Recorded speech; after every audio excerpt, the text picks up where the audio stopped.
Когда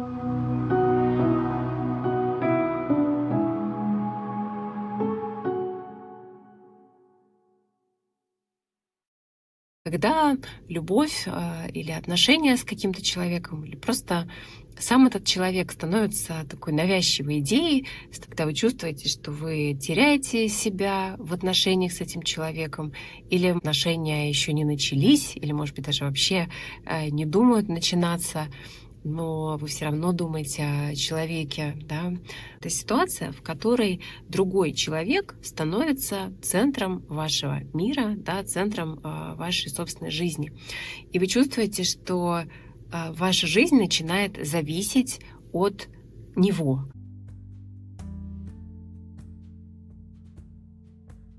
На самом деле любовная зависимость, механизм ее точно такой же, как и у любой другой зависимости. Да, у никотиновой, у алкогольной. То есть вам хочется снова и снова получать дозу, которая в случае любовной зависимости выглядит как внимание другого человека. Да? И часто, если вы, например, ее не получаете, то вы начинаете в своем воображении как-то его оправдывать и объяснять. Ну, наверное, он сегодня был занят, ну, наверное, он, может быть, боится сделать первый шаг, да, то есть оправдывать его бездействие какой-то фантазией, которая позволит вам поддерживать эту иллюзию любовной зависимости. Какие есть характерные признаки того, что вы в нее попали?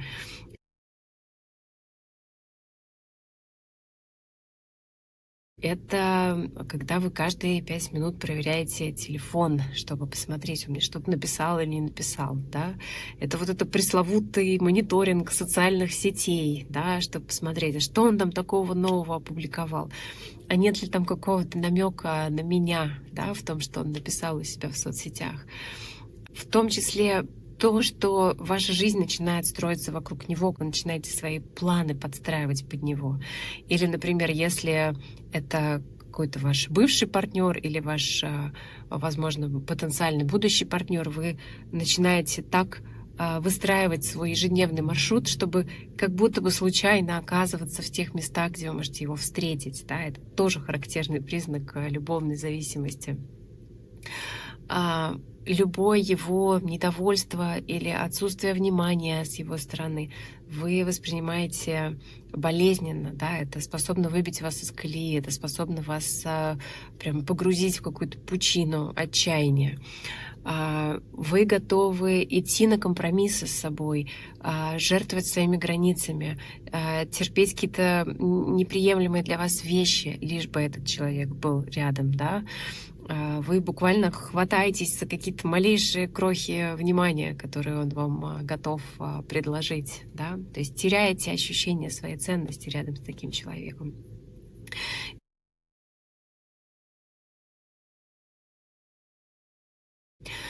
Я не хочу долго останавливаться на том, откуда она берется и почему она возникает, но скажу только коротко, что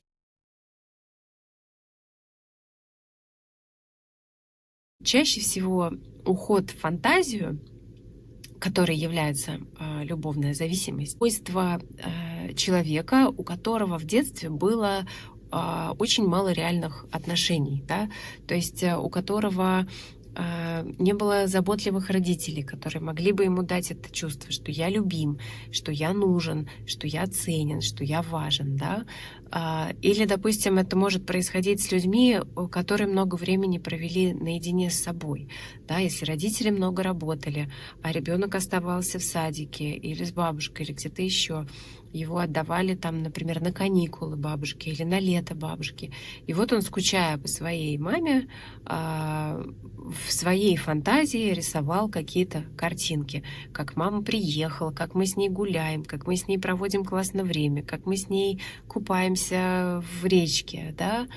То есть за неимением реального объекта любви ребенок создавал воображаемый объект любви и с ним все возможные сценарии, которые ему хотелось, проживал.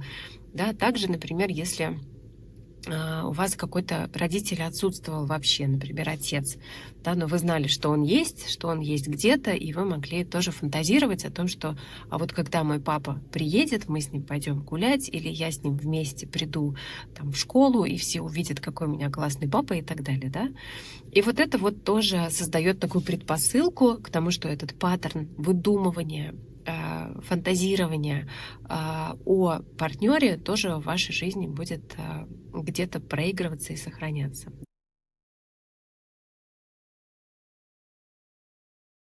Да, у нас очень много драматических фильмов о любви, о неразделенной любви.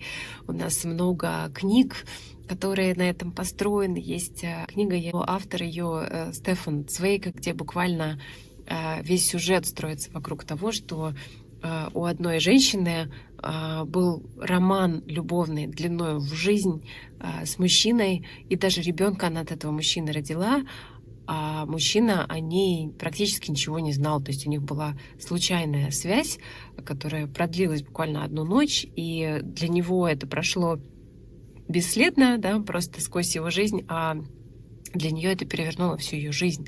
Она всю свою жизнь провела в любовной фантазии о нем, в любовной зависимости от него, да, и родила ему ребенка, а он так об этом и не узнал. То есть это такой очень утрированный пример того, куда нас может привести любовная зависимость и фантазия о несуществующей любви. В культуре у нас есть, что любовь — это страдание, что любовь — это какое-то томительное ожидание, да, и мы как бы начинаем это разыгрывать, да, в своей реальной жизни.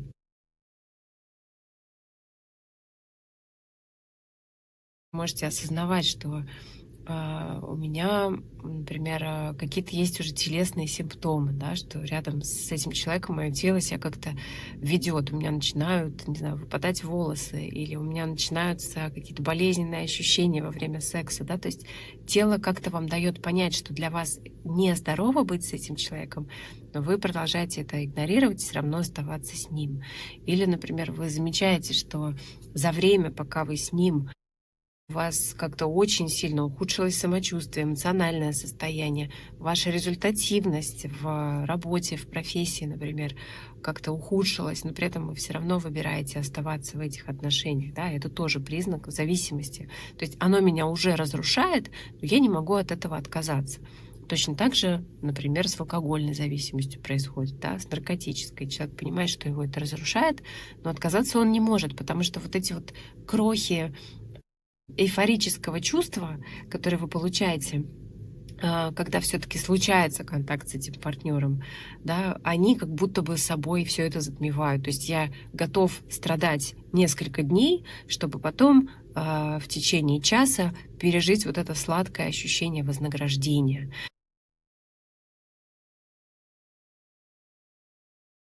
Очень часто в любовную зависимость как раз попадают женщины тревожного типа, которые встречаются с партнерами избегающего типа. Это такая сладкая парочка, да, известно, что тревожные женщины выбирают избегающих мужчин. И чаще всего любовная зависимость именно в таких отношениях проигрывается, да, где партнер дает мне вот эти вот длинные периоды ожидания, неопределенности, когда я не понимаю, где он, я не знаю, что между нами, я строю догадки, я постоянно проверяю телефон, все мои мысли про него, да, я пережевываю эту как жвачку, перекручиваю, какие-то прокручиваю сценарии, какие-то сценки, что между нами произошло, а где я сказала не так, а на что он так отреагировал, а может быть, я что-то не так сделала, да? И вот она все это прокручивает в течение недели, пока его нет, потом он появляется на один день, у них счастье, эйфория, да, чувствует, что все ее как будто бы страдания вознаграждаются его присутствием таким вот мимолетным, и потом он снова исчезает, и она снова начинает погружаться вот в это вот такое томительное ожидание. Да, то есть это очень такой тяжелый цикл из таких вот эмоциональных качелей, да, и известно, что наша психика работает так, что если мы получаем вот это вознаграждение в какой-то момент эмоциональное, да, выброс гормонов, которые заставляют нас чувствовать счастье и удовольствие, мы получаем это какое-то непродолжительное время, и потом мы начинаем хотеть этого больше, да, и больше, и больше, и больше. И чем дольше мы ожидаем этого вознаграждения, чем дольше мы остаемся в неопределенности, тем больше, как ни странно, мы этого вознаграждения хотим. Да, поэтому это очень такая история про эмоциональные качели, эмоциональная зависимость. Да, очень довольно-таки опасная история, с которой сложно слезть. Да. Для психики это очень большая нагрузка, и, конечно, она не проходит бесследно. Да. Восстановление после такой любовной зависимости тоже может занимать какое-то время, поэтому лучше пресекать это сразу же, как только вы это заметили. Да. То есть относиться к этому как к тому, что меня разрушает.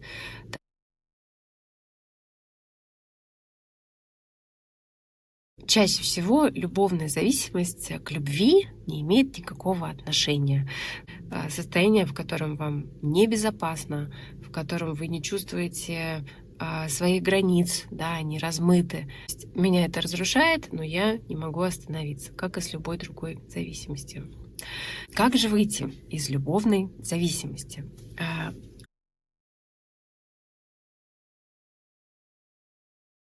Первое, что нужно, это волевое усилие, которое вы сами с собой примете решение, что я так больше не хочу, что меня это разрушает, так больше мне нельзя, да, мне это причиняет боль и так далее. Ключевое — это решение. Если вы приняли решение, если оно твердое, то дальше уже все будет намного проще.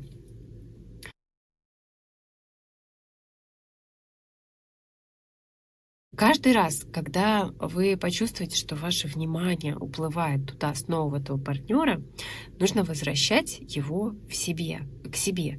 То есть задавать себе вопрос: а что сейчас хочу я? А какие сейчас потребности у меня? А как я могу сейчас позаботиться о себе? А куда еще я могу направить эту энергию, которую я вот вливаю и вливаю бесконечно в думание о партнере? Могу ли я направить его в свою работу? Могу ли я направить в свое творчество, в свои проекты, в свое общение с друзьями, в свою коммуникацию, не знаю, в социальную коммуникацию? То есть куда еще я могу эту энергию направлять? Потому что автоматически она у вас начинает уплывать именно в эти отношения с партнером, да? И поначалу вам нужно прикладывать сознательное усилие, чтобы перевести ее в другое русло.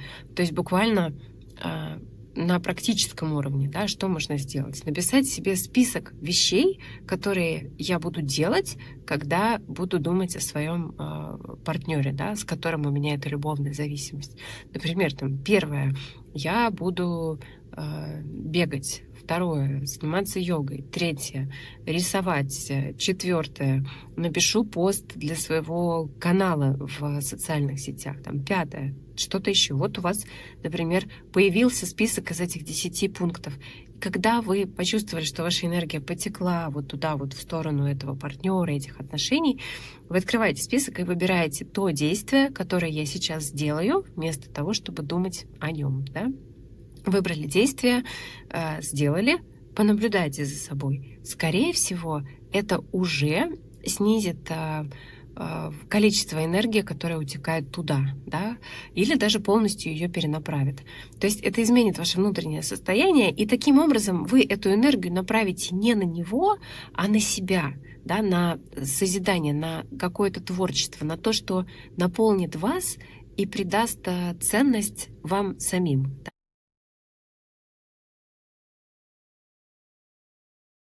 Когда у вас есть любовная зависимость, то между вами и этим партнером существует на энергетическом уровне такая связь, которую можно визуализировать в виде какого-то толстого каната между вами.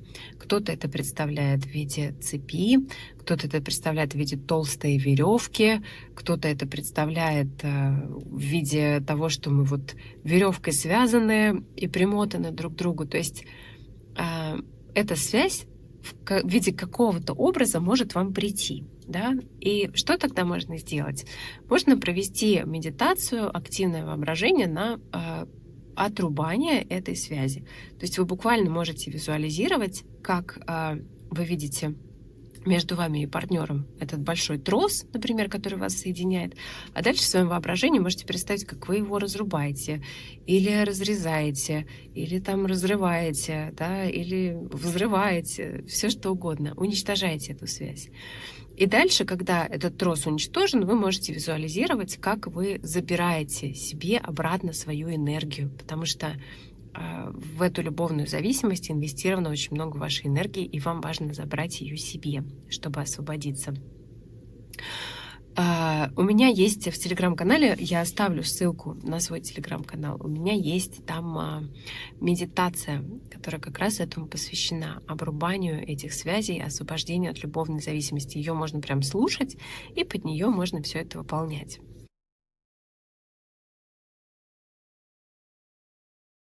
Очень помогает, как ни странно, известный способ написания письма, где вы можете своему партнеру, бывшему, если это бывший, да, если это какой-то несостоявшийся будущий, то ему написать какое-то письмо с завершением, в котором вы подведете итог этих отношений для себя. Да? Что для меня было ценного в этих отношениях? Чему я здесь научилась? За что я благодарна?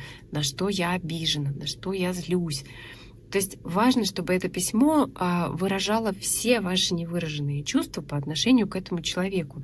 Потому что часто в любовной зависимости нас удерживает именно то, что есть очень много невыраженных чувств. Например, если у нас случилось какое-то болезненное расставание, партнер меня бросил, я долго по этому поводу переживаю и отхожу. И на самом деле дело просто в том, что я ему там все не высказала, что хотела. А я ему хотела сказать, что ах, ты такой и сякой, зачем ты так со мной поступил, ты мне причинил боль, мне было больно, я страдала, ты меня предал и так далее. И если вы это все напишете на бумаге, то для вашей психики это будет означать разгрузку. Да? То есть для психики не так важно, вы это реальному человеку сказали или вы это написали в письме. Да? То есть ваше бессознательное не понимает, вы это письмо отправили или нет. Да? Оно понимает, что мы это написали, мы это выразили. Поэтому вот эта история популярная про то, что пишите письма о бывшем и их сжигайте, как ни странно, она прекрасно работает. Как она работает?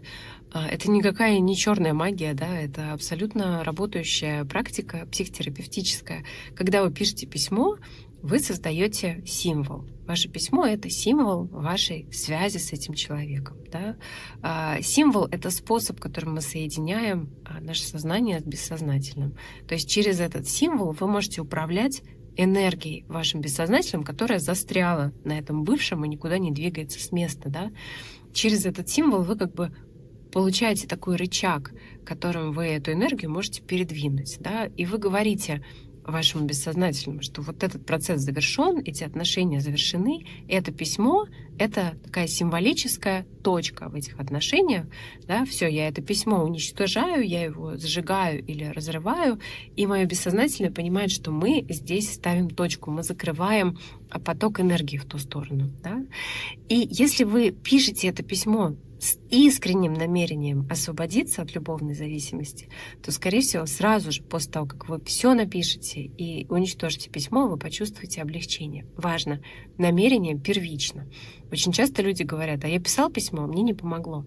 Чаще всего причина в том, что вы его писали как бы механически, да, что за этим не было намерения и готовности оставить эту любовную зависимость. Да? То есть я его как бы писал, но не писал, немножко халтурил. Да?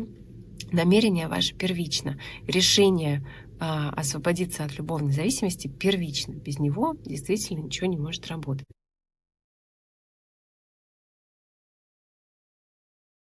Почему нас, в принципе, привлекают те или иные люди, те или иные мужчины и женщины? Есть такая идея, что мы через то, что нас привлекает определенный мужчина, можем добрать какие-то качества, которых нам не достает. То есть, например, когда вам кто-то нравится, можете задать себе вопрос: а что такого мне в этом мужчине нравится? Почему я все никак не могу перестать о нем думать? Да? И вы можете проанализировать и понять, ну, наверное, мне нравится, что он вот такой социально активный, что у него такой большой круг общения, что он такой творческий, что он себя творчески реализует, у него много творческих проектов. И вы можете перевернуть это на себя и задать вопрос, а что это про меня? И может оказаться, и чаще всего так оказывается, что а у меня вот этого не достает, а я бы хотела больше социальных контактов, а я бы хотела больше творческой проявленности, а вот у меня лежат мои творческие задумки, там уже много лет без дела, да, где-то в нижнем ящике, и я на них не обращаю давно внимания, а может быть, хотела бы, да, и тогда вы можете пойти таким путем и спросить, а если я сейчас попробую внутри себя поискать и активировать те же самые качества, которые меня привлекают в этом мужчине? Он все еще будет мне так же интересен или уже нет? Да, то есть идея в том, что нас очень часто привлекают в другом то, чего нет в нас самих. И когда вы в себе сами начнете это раскрывать, то может оказаться, что, в общем-то, не так вам этот человек был и нужен. Да? То есть это еще один такой ключ.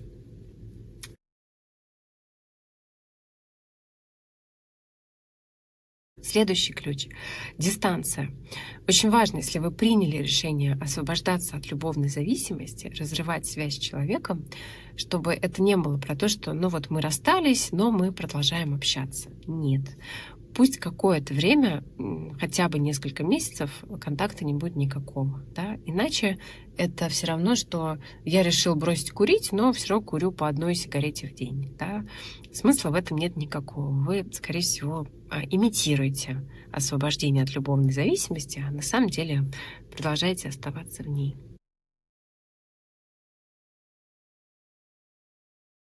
Источник любовной зависимости в какой-то незакрытой, нереализованной детской потребности. И когда ваш внутренний ребенок чувствует, что ему опять хочется впасть в зависимость, да, от кого-то, от чьего-то внимания, от чьей-то любви, вы можете пробовать понять, от чего сейчас не хватает моему внутреннему ребенку и как я могу сама ему это дать. Ну, это довольно большая тема. Если вы решаете работать с внутренним ребенком, то лучше, чтобы был кто-то, кто вас может сопроводить на этом пути, да, желательно в психотерапии. И работа с внутренним ребенком — это не одноразовая работа, а постоянная. Да, это та часть, которую постоянно важно подпитывать, чтобы она меньше зависела от внимания и любви со стороны других людей.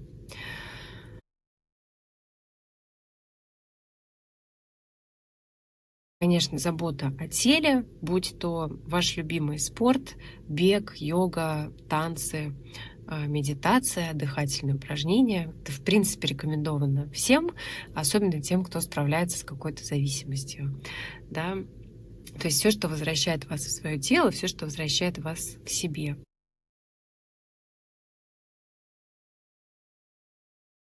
Конечно, очень рекомендована психотерапия, да, потому что важно не только выйти из одной любовной зависимости, но еще и не попасть в другую.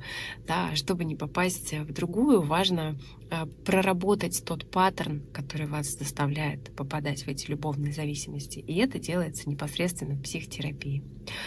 Также есть прекрасная книга, которая называется «Женщины, которые любят слишком сильно». Она как раз про любовную зависимость. Она рекомендована тем женщинам, которые у себя этот паттерн обнаружили. Вы можете почитать истории других женщин и узнать в этом себя, да, и это тоже очень может вам придать уверенности, что вы со всем этим можете справиться.